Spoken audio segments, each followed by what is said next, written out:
brought to you by Patil Kaki. Ganpati वाय दिवाने उषा माटे की पाटील लागे. नमस्कार.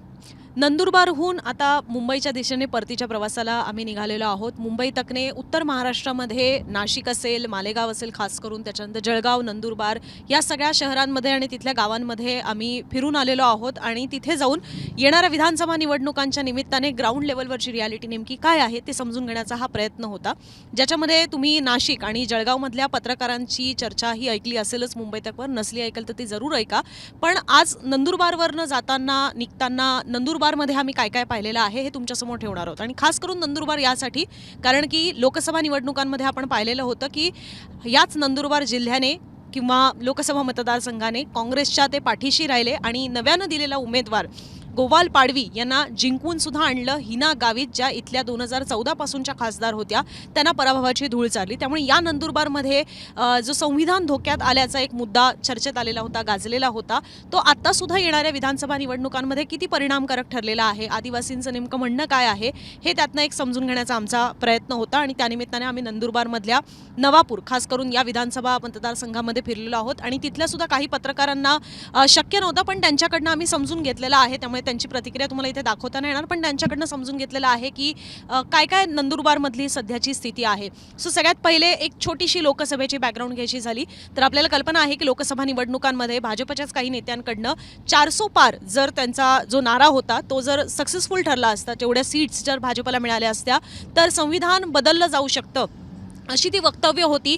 त्याच्यानंतर अगदी मोदींनी सुद्धा प्रचारसभांमध्ये त्याला इन्कार केलेला असला, त्याला नकार दिलेला असला तरीसुद्धा म्हणजे हे एक प्रकारे वक्तव्य फेटाळलेलं असलं तरीसुद्धा काँग्रेसने मात्र हा मुद्दा उचलून धरला आणि तो फार आपल्याला पाहायला मिळाला. आदिवासी समाजांमध्ये रुजलेला पाहायला मिळाला. दलित आदिवासी याच्यामुळे डिस्टर्ब झाले एक प्रकारे. आणि म्हणूनच महाराष्ट्रामध्ये लोकसभा निवडणुकांमध्ये साधारणतः 9 जागांपैकी 8 जागा ज्या आहेत त्या महाविकास आघाडीकडे गेल्या. शिर्डीचा एक अपवाद त्याच्यामध्ये आपण धरू शकतो, पण नंदुरबारचा पट्टा असेल तिकडे थोड्याफार प्रमाणात आपण धुळ्यामधला मुद्दा वेगळा आहे त्यामुळे तो आपण बाजूला ठेवू शकतो, पण दिंडोरीचा पट्टा असेल, काही प्रमाणात नाशिक असेल, तिकडे विदर्भात पाहायला गेलं तर अमरावती असेल, खाली सोलापूरचा पट्टा आहे. हे सगळे ज्या ज्या ठिकाणी ज्या सीट्स खरं तर रिझर्व्ड आहेत, राखीव आहेत आदिवासींसाठी, तिथे भाजपला महायुतीला फटका बसला. आणि म्हणूनच आता सुद्धा आपल्याला पाहायला मिळते की हे जे एक कार्ड काँग्रेसला मिळालेलं आहे ते कार्ड येणाऱ्या विधानसभा निवडणुकांमध्ये सुद्धा काँग्रेस वापरेल असं दिसतंय. ज्या पद्धतीने राहुल गांधी यांनी संविधानाला धरूनच कोल्हापूरमध्ये जे भाषण केलेलं होतं ती गोष्ट लक्षात घेता. पण आपण नंदुरबारचा विचार करायचा झाला तर मुळात नंदुरबारमध्ये भाजपची एंट्री झाली ती 2014ला. अनेक वर्ष तिकडे काँग्रेसचे खासदार निवडून आलेले असताना सुद्धा 2014ला ज्यावेळेला देशभरामध्ये मोदी लाट होती त्यावेळेला नंदुरबार हा जो काँग्रेसचा गड समजला जात होता तो सुद्धा आपल्याकडे खेचण्यामध्ये भाजप यशस्वी ठरली आणि हिना गावित तिकडनं सलग 2 वेळेला खासदार झाल्या. मात्र या लोकसभा निवडणुकांमध्ये त्यांना पराभवाचा सामना करावा लागला. आणि हे नंदुरबारमधले जर लोकसभेचे आपण 6ही विधानसभा मतदारसंघ पाहिले तर ते सर्वच्या सर्व ST म्हणजेच अनुसूचित जमातींसाठी राखीव आहेत. आणि म्हणून ह्या पट्ट्यामध्ये नेमकं लोकांचं म्हणणं काय होतं ते समजून घेण्याचा आमचा प्रयत्न होता.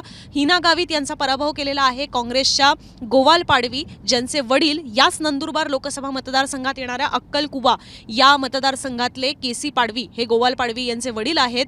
त्यांचीही साथ अर्थात चांगली मिळालेली आहे आणि गोवाल पाडवी हा नव्यानं चेहरा देण्यात आलेला होता आणि ते जिंकून सुद्धा आलेले आहेत. असं नाही आहे की गोवाल पाडवी यांच्याबद्दल काँग्रेसने खूप आधीपासून विचार केलेला होता की यांना तिकीट द्यायचं. ते अचानक ठरलं होतं की गोवाल पाडवी यांना उमेदवारी देण्यात यावी कारण की याआधी KC पाडवी यांनी सुद्धा ही निवडणूक लढवलेली आहे. मात्र त्यांना यश आलं नाही जे त्यांच्या मुलाला गोवाल पाडवी यांना यावेळेला यश आलं. पण आत्ताच आपण हा सगळा लोकसभेतला इम्पॅक्ट आहे तो विधानसभेत सुद्धा कायम आहे का हे समजून घेण्यासाठी आम्ही काही आदिवासी पाड्यांमध्ये गेलो, काही आदिवासी जिकडे गावं आहेत त्यांच्याशी बोलण्याचा प्रयत्न केला. पण त्यांना ज्यावेळेला हे असे प्रश्न विचारण्यात आले की तुम्हाला असं खरंच वाटतंय का की आरक्षण धोक्यात आलेलं आहे तर त्यांना त्याच्याबद्दल फारशी उत्तर देता आली नाही. 100% असं नाही म्हणता येणार, काही जणांनी नक्की म्हटलेलं आहे, खास करून जे पुरुष आहेत त्यांनी नक्कीच याच्यावर उत्तरं दिलेली आहेत की हो आम्हाला वाटतं आरक्षण धोक्यात आलेलं आहे. पण इंटरेस्टिंग गोष्ट त्याच्यामध्ये ही दिसली ती म्हणजे की जो लोकसभा निवडणुकांच्या वेळेला वेळेला आरक्षण धोक्यात आल्याचा प्रचार आहे, त्याच्यामुळे त्यांना आत्ता असं वाटतंय, तर तसं नाहीये. आत्ता त्यांना आरक्षण धोक्यात येतंय हे वाटण्याचं कारण आहे ते म्हणजे की धनगर यांना जे आदिवासींमधनं आत्ता आरक्षण हवं आहे, ST मधनं आरक्षण हवं आहे, त्याच्यामुळे त्यांना आपलं आरक्षण धोक्यात येईल का किंवा आपल्या आरक्षणामध्ये जास्तीचे वाटेकरी येतील का, ही काहींना भीती सतावताना आपल्याला त्यांच्या प्रतिक्रियांमधनं साधारणतः पाहायला मिळालेली आहे. त्यामुळे एक्झॅक्ट लोकसभेचा प्रचार हा एक्झॅक्ट तसाच आत्ता लागू होईल का सांगता येणार नाही. पण आत्ता नव्यानं जो मुद्दा डोकं वर काढतोय तो म्हणजे धनगरांचा, की ज्यांचं म्हणणं होतं की आम्ही आदिवासीच आहोत आणि आम्हाला ST मधनं आरक्षण मिळायला हवं. ती भीती काहींना सतावते, काहींच्या प्रतिक्रियांमध्ये ती भीती आपल्याला पाहायला मिळाली.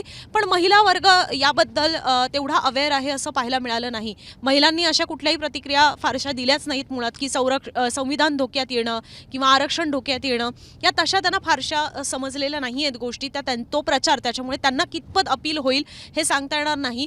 पण महिलांच्या बाबतीत एक लक्षवेधी गोष्ट आहे ती म्हणजे की लाडकी बहीण योजना नंदुरबारसारखा काही ठिकाणी अतिशय दुर्गम परिसर आहे, जिकडे अजूनही पक्की घरं आपल्याला पाहायला मिळत नाहीत, 4थीच्या पलीकडे तिकडे शाळा नाही आहेत, आरोग्य केंद्र धड नाही आहेत, अशाही गावांमध्ये लाडकी बहीण योजना मात्र पोहोचलेली आहे.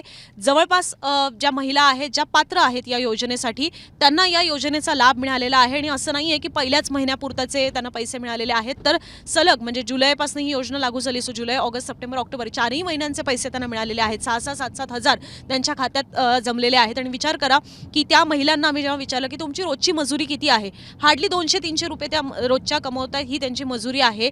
त्या महिलांना जर एक गठ्ठा एवढे आता 3-3 हजार खात्यात येत असतील तर त्याचा इम्पॅक्ट हा त्यांच्यावर नक्की पडू शकतो. पण याच्यामध्ये आणखीन एक गोष्ट आहे महत्त्वाची, ती म्हणजे की ज्या वेळेला त्या महिलांना विचारण्यात आलं की लाडकी बहीण योजना तुम्हाला मिळते का, त्या हो म्हणाल्या. किती पैसे मिळतात तेही त्यांनी सांगितले. पण ही योजनेचं तुम्ही कोणाचे आभार मानाल किंवा ही योजना कोणामुळे मिळते, कोण या योजनेचं श्रेय तुम्ही कोणाला द्याल, या सगळ्या प्रश्नांची उत्तरं त्यांना नाही देता आली. त्यामुळे योजना पोहोचलेली आहे, पण योजना कोणामुळे पोहोचलेली आहे, कुठलं सरकार ती योजना देते हे फारसं त्यांना समजलेलं नाही आहे. इंटरेस्टिंगली काही लोकांनी तर राहुल गांधी आम्हाला पैसे देतात असं सुद्धा सांगितलेलं आहे, जे विरोधाभासी आहे. कारण की आता हे पैसे जे आहेत ते युती सरकारकडनं, शिंदे सरकारकडनं दिले जात आहेत.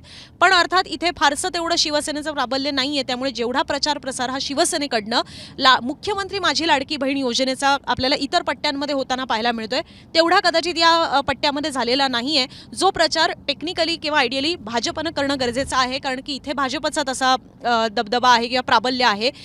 पण तेवढा भाजपकडनं सुद्धा तो प्रचार होताना पाहायला मिळाला नाही आहे. आम्हाला गावामध्ये कुठेही असे मुख्यमंत्री माझी लाडकी बहीण योजनेचे बॅनर्स सुद्धा पाहायला मिळाले नाही. जे मी स्वतः जिथे राहते त्या शहरांमध्ये आहेत, मुंबईमध्ये लागलेले आहेत. आम्ही आत्ता उत्तर महाराष्ट्रात फिरलो, नाशिकपासनं, जळगावपासनं प्रत्येक ठिकाणी ते बॅनर्स लागलेले आहेत. शिंदेंचा मोठा फोटो आहे. पण असे कुठल्याही गोष्टी आम्हाला तिकडे नंदुरबारमध्ये तेवढ्या मोठ्या प्रमाणात पाहायला मिळाल्या नाही. नंदुरबार जे शहर आहे त्या ठिकाणी अगदी थोडके हातावर मोजण्याइतके बॅनर्स आहेत राजकीय आता विधानसभा निवडणुकांनिमित्त. मात्र ज्या गावागावांमध्ये आम्ही फिरलेलो आहे तिकडे योजना पोहोचली, स्त्रियांना पैसे सुद्धा मिळालेले आहेत. पण त्या योजनेमुळे ती मतं ही युतीकडे वळतील का याबद्दल साशंकता आहे. दुसरी गोष्ट ती म्हणजे की असंख्य तक्रारी या आहेत इकडचे आमदार जर पाहिले तर ते काँग्रेसचे आहेत, नाईक म्हणून आहेत, ते आमदार आहेत इथले, आणि त्यांच्या विरोधामध्ये फार तक्रारी होत्या. म्हणजे आपण नवापूरचं जर पाहिलं तर शिरीष कुमार नाईक काँग्रेसचे आहेत, ते इथले आमदार आहेत आणि अनेक वर्ष त्यांच्या घरातनं इथे आमदारकी मिळालेली आहे. पण त्यांच्या विरोधामध्ये मात्र कमालीची नाराजी ही पाहायला मिळाली. काही प्रमाणात लोक असे सुद्धा होते की काँग्रेस असो काय, भाजप असो काय, कुठलंही सरकार आलं तरी आमच्यापर्यंत काही योजना किंवा सुविधा या पोहोचत नाही आहेत. आम्ही स्वतः प्रवास केलेला आहे. आत्ता आम्ही महामार्गावर आहोत तरीसुद्धा तुम्हाला मधून थोडं फ्रेम हलताना दिसत असेल. पण ज्यावेळेला आम्ही त्या गावागावांमध्ये फिरत होतो अनेक ठिकाणी पक्के रस्ते नव्हते. तिकडे काही ठिकाणी इतका मोठ्या प्रमाणात खड्डा आहे किंवा नदीचं पाणी जर त्या पुलावर आलं तर मग त्या गावांचा संपर्कच तुटतो. तिथे काही शाळा तेवढ्या मोठ्या प्रमाणात पाहायला मिळाल्या. रोजगार कमी आहे. सगळ्यात महत्त्वाचं म्हणजे रोजगाराच्या संधी उपलब्ध नाही आहेत. ही तक्रार स्वतः महिलांकडनं सुद्धा ऐकायला आम्हाला पाहायला मिळाली. अनेक जण इकडनं नंदुरबारमधनं गुजरातला त्यांना जावं लागतं नोकरी मिळवण्यासाठी किंवा आपण म्हणू शकतो पैसे मिळवण्यासाठी. तिथे इतकी साधनच इथे नाही आहेत गावाखेड्यामध्ये, असं सुद्धा तक्रारी या लोकांकडनं पाहायला मिळाल्या. म्हणजे इतके वर्ष इकडे काँग्रेस सत्तेत राहिलेली आहे, म्हणजे खासदारकी राहिलेली आहे त्यांच्याकडे, आणि इतके आता 2 टर्म हिना गावीत सुद्धा इथे राहिलेल्या आहेत. पण तरीसुद्धा या ज्या बेसिक सुविधा आहेत, अगदी आपण बेसिक सुविधा म्हणतो किंवा काही प्रमाणात पायाभूत सुविधासुद्धा म्हणतो, त्याही गावामध्ये पोहोचलेल्या नाही आहेत. हेच आपल्याला साधारणतः नंदुरबारमध्ये पाहायला मिळालेलं आहे. आत्ताशी सुरुवात आहे, निवडणुका आता जाहीर होत आहेत, त्याच्यामुळे कदाचित आणखीन जसजशा तारखा जवळ येतील, प्रचाराचे दिवस आणखीन पुढे सरतील, मतदानाची तारीख जवळ येईल, तोपर्यंत हा प्रचार आणखीन पीकवर जाईल. पण ज्या पद्धतीने राहुल गांधी किंवा मोदी सुद्धा इथे महाराष्ट्रात येऊन नंदुरबारसारख्या पट्ट्यामध्ये जर भाषणं करत असतील, आम्ही ज्यावेळेला हे सगळे प्रश्न आरक्षण, संविधान धोक्यात वगैरे हे प्रश्न विचारले, ते बरेचसे त्यांना नाही समजलेले आहेत. त्यामुळे इथे सुद्धा ज्यावेळेला राहुल गांधी, मोदी येऊन हा प्रचार करतात, जेव्हा ती भाषणं करतात, तेव्हा ते कितपत त्या लोकांना समजतायत हा खरंच प्रश्न आहे. बऱ्याच लोकांना मराठी भाषासुद्धा समजत नव्हती, हिंदीसुद्धा तेवढं समजत नव्हतं. अशा परिस्थितीमध्ये हे सगळे बडे नेते येतात, ते जे काही बोलतात ते खरोखर या ग्रामस्थांपर्यंत, या आदिवासी समाजापर्यंत, बांधवांपर्यंत ते मुद्दे पोहोचतात का, हा प्रश्न आहे. त्यामुळे ॲक्च्युअल ग्राउंड लेवलवर जो कार्यकर्ता खऱ्या अर्थानं प्रचार करतोय, जे लोक त्यांच्या भाषेत त्यांना काही गोष्टी समजावून सांगतायत, तोच इथला खरा प्रचार असणार आहे. आणि तोच करण्यामध्ये काँग्रेस असो किंवा भाजप असो कितपत यशस्वी ठरते हे आपल्याला पाहायला हवं. शेवटी जाता जाता नंदुरबार या शहरातनं स्वतः विजयकुमार गावित हे आमदार आहेत, जे आत्ता महाराष्ट्र सरकारमध्ये आदिवासी मंत्रीसुद्धा आहेत. त्यांची सीट ही बऱ्यापैकी कन्फर्म मानली जाते. तिकडे त्यांना पाठीशी असतील, भाजपच्या पाठीशी असतील असं म्हटलं जात आहे. कारण की जरी तिथे एस-टी समाज मोठ्या प्रमाणात असला तरी एस-टी व्यतिरिक्त सुद्धा मोठ्या प्रमाणात तिथे मतदार आहेत आणि हे सगळेजण बऱ्यापैकी विजयकुमार गावित यांच्या पाठीशी राहतील असं सुद्धा तिथले काही स्थानिक पत्रकार आम्हाला सांगताना पाहायला मिळाले. तर तुर्तास हे नंदुरबारबद्दलचं एक प्राथमिक विश्लेषण आपण म्हणू शकतो, जे आम्ही सद्यस्थितीत पाहिलेलं आहे ते तुमच्यासमोर ठेवलेलं आहे. अर्थात ह्या आदिवासी बांधवांनी स्वतःहून काय प्रतिक्रिया दिलेल्या आहेत त्यासुद्धा तुम्हाला मुंबई तकवर लवकरच पाहायला मिळणार आहेत. म्हणूनच विधानसभा निवडणुकांच्या निमित्ताने मुंबई तक हे ऑन ग्राउंड आता उतरलेलं आहे. प्रत्येक महाराष्ट्रातल्या कानाकोपऱ्यातले वास्तव जे आहे ते आम्ही तुमच्यासमोर मांडणार आहोत. त्यासाठी तुम्हाला फक्त मुंबई तकचं यूट्यूब चॅनल जे आहे ते सबस्क्राईब करायचं आहे, विधानसभा निवडणुकांचे प्रत्येक अपडेट्स लाईव्ह पाहण्यासाठी आणि विश्लेषण जाणून घेण्यासाठी. कॅमेरामन राकेश साळसकरसह मी अनुजा, मुंबई तक, नंदुरबार.